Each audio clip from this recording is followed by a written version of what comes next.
Lori Withers, and I'm doing a report on the educational giant Ella Flagg Young. Ella Flagg Young was born January 15, 1845 in Buffalo, New York, to parents Theodore and Jane Flagg. Young married William Young in 1868. However, Ella was plagued with devastation in her young adult years. By the time she was 27 years old, all of her family, including her husband, had died. Ella never remarried. She dedicated her life to teaching. By the age of 10, Young taught herself how to read and write without attending school. Although she showed passion for learning, her parents did not support her going to school, and she dropped out only after a few months. She also felt as though she wasn't being challenged enough. At 15, Young went with a friend who encouraged her to take a test to certify her to become a teacher, and she passed with flying colors. However, she was told that she was too young. Between the time of passing her certification test and going to the Chicago Normal School, she set up her own practicum to see if she was fit to be a teacher. She graduated from Chicago Normal School in 1862. Upon graduation, Young became a teacher. Ella Flagg Young began teaching in what is now considered an inner-city school in Chicago. Young became a math teacher and then became a principal. By 1877, Young became the assistant superintendent. In this position, Young encouraged teachers to have a say in the curriculum that they taught.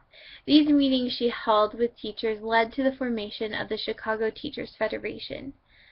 Young went back to school in 1900 at the University of Chicago and received her Ph.D. She studied under John Dewey, whose ideas consisted of beliefs that school was too long and restricted, and that children should come to school to do things and live in a community where they learn things which enable them to contribute to society. Ella Flagg Young mirrored Dewey's ideas. Young believed in experimental learning, social freedoms, and democratic school communities. She wrote that school administrators are unwilling to break from the mold of uniformity to truly teach students. Young's dissertation was entitled Isolation in the Schools. Dewey attributed many of his opinions in schooling to Young's ideas. After receiving her Ph.D., Young became a professor at the University of Chicago and then principal at Chicago Normal School.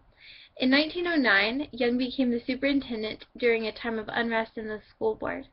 There was much division, and the Chicago Teachers Federation was increasing in its power. Much was expected of Ella Flagg Young. She implemented democratic ways. She got rid of secret performance evaluations, increased teacher salaries, involved them in curriculum decision-making, and introduced more relevant curriculum subjects. In 1910, Young became the first woman elected to be president of the National Education Association. Young retired in 1916. Ella Flagg Young had made so many contributions to education. She paved a new way of thinking and teaching in the classroom.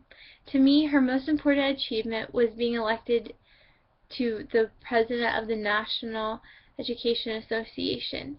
Not only did she want administration to break the mold of schools' uniformity, she broke the mold herself of male dominance in elected positions. I firmly believe in her teachings: democracy, social learning, and especially experimental learning. Without experimenting in science class, how could we understand how different chemical compounds react to one another? How can we learn how photosynthesis works without planting and nurturing a plant? Everyone can learn something from the teachings and methods of Ella Flagg Young. She truly was an educational giant.